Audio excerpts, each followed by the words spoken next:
Allez, bonjour à tous. Du coup, je vais faire une petite vidéo sur ça. On va voir aussi la deuxième, une autre clé des mystères. Et on va voir pourquoi il y a des carrés, des triangles et des ronds, et qu'est-ce que ça signifie en fait dans les crop circles et pourquoi ils utilisent toujours ce langage. Et en fait, vous allez voir, c'est ultra simple. C'est que les chiffres pairs, donc on les définit dans le carré, les chiffres impairs dans le triangle, et tous les chiffres, on va les mettre dans le rond. Le rond qui considère le tout. Donc là, on va voir que c'est la matière. Matière. Ça, c'est l'esprit. Et ça, c'est le tout. Voilà. La matière, l'esprit, le tout.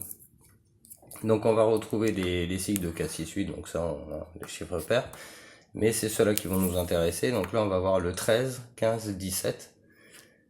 13, 15, 17, donc le 13 c'est ce qu'on cherchait, le 15 juillet, et le 17 de QAnon. Donc on est bien dans la voie de l'esprit, hein. C'est clair. Le tout, on le connaît, on l'utilise tous les jours.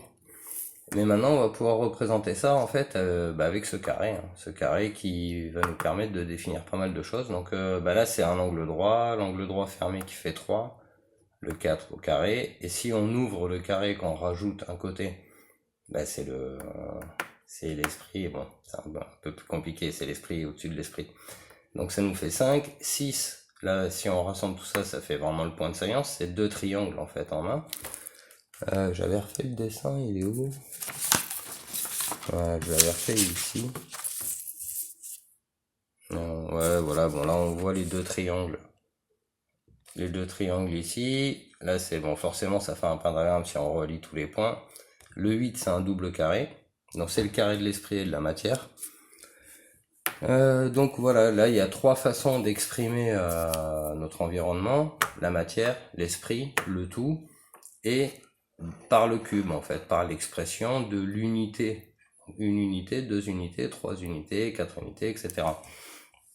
Et donc si les gens commencent à douter de ça c'est la matière et ça c'est l'esprit, vous allez comprendre tout de suite que il y a des gens ils en doutent pas. C'est-à-dire que le compas l'équerre, eux ils savent très bien ce qui est matière et ce qui est esprit. Donc avec ça, on peut décortiquer, on va refaire un petit saut vite fait, parce que j'essaie de mettre tout ça en place d'une manière un peu cohérente. Donc là on arrive au un carré, deux carrés, trois carrés, ça nous donne la notion de gold, hop, God, le yin-yang qu'on a vu ici, on l'a ça bien vu, hop, le gold et le dog.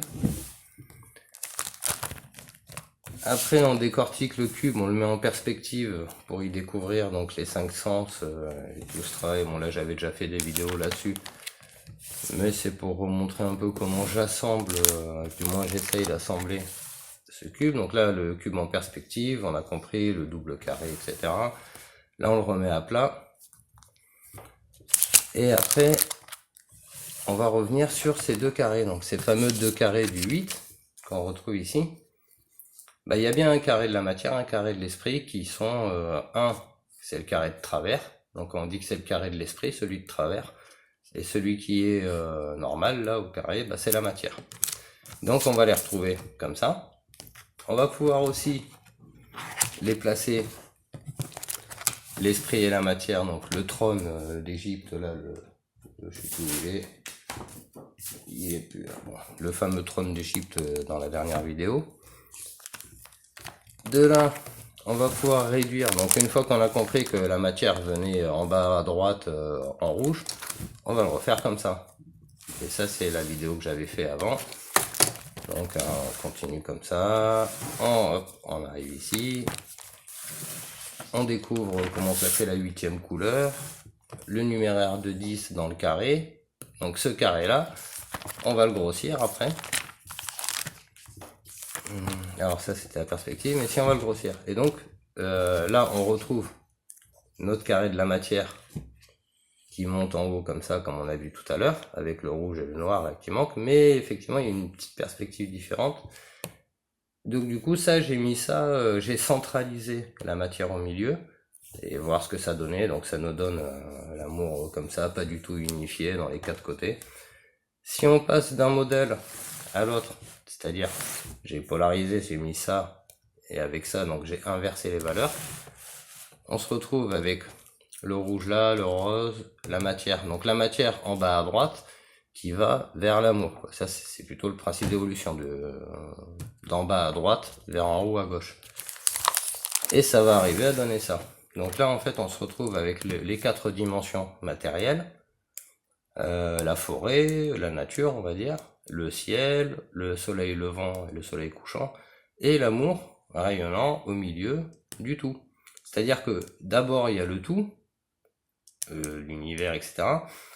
Et après c'est ce principe, on est de l'amour de quelque chose, on est né de l'amour de nos parents, et qui est né de l'amour de leurs parents, etc. Dans un monde quadridimensionnel, unifié à chaque fois qu'on fait ça.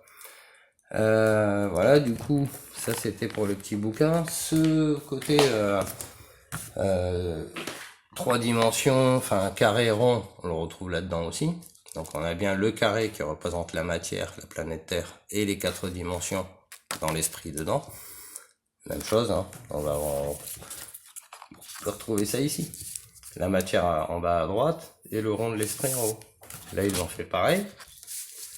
Alors là c'est l'ascension et là c'est le chemin vers la gauche. Ils l'ont pas mis dans un autre sens, hein. Voilà.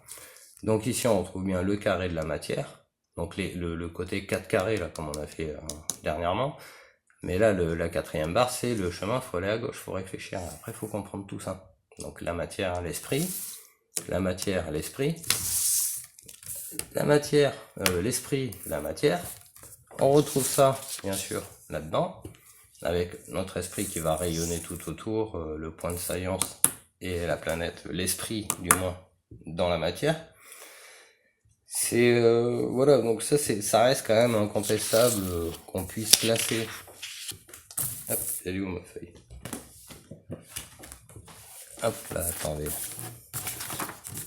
Je vais terminer mon papier.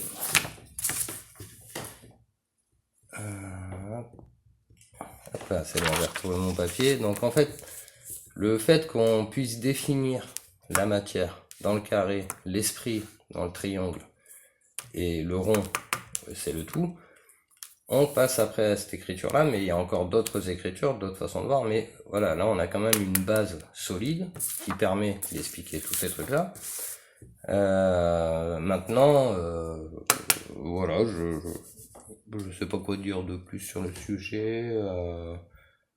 Voilà, bah écoutez, je vais m'arrêter là. J'espère que ça aura été assez clair, le principe de carré matière. Alors c'est vrai que il y a le rond, c'est l'esprit, parce que tout vient de l'esprit. Donc quand on dit le tout, par exemple ici, le rond c'est l'esprit et le carré c'est l'intérieur. On voit pas de triangle. Le triangle il est au milieu. C'est la matière qui donne naissance au carré.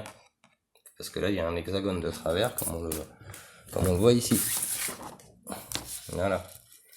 Il y a une petite gymnastique de l'esprit hein, quand même à accepter quoi, qui fait que il faut qu'on arrive à débrider un peu les cerveaux pour comprendre un peu tout cet encodage qui est hein, partout autour de nous.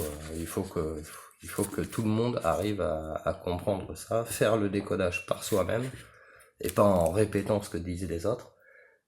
C'est une notion qu'il faut intégrer, donc il faut l'analyser, la poser sur papier, la réfléchir. Et c'est à chacun en fait. Aujourd'hui on est éprouvé, c'est-à-dire qu'on est jugé, on nous fait passer une épreuve. Une épreuve, ça demande des réponses, et ces réponses, il faut en faire la preuve. Donc à nous de prouver de notre capacité intellectuelle à comprendre tout ça. Et personne ne le fera à notre place, parce que ceux qui ont compris tout ça, on voit bien qu'ils se sont mis là-haut, ils profitent du système pyramidal parce qu'ils l'ont bien compris.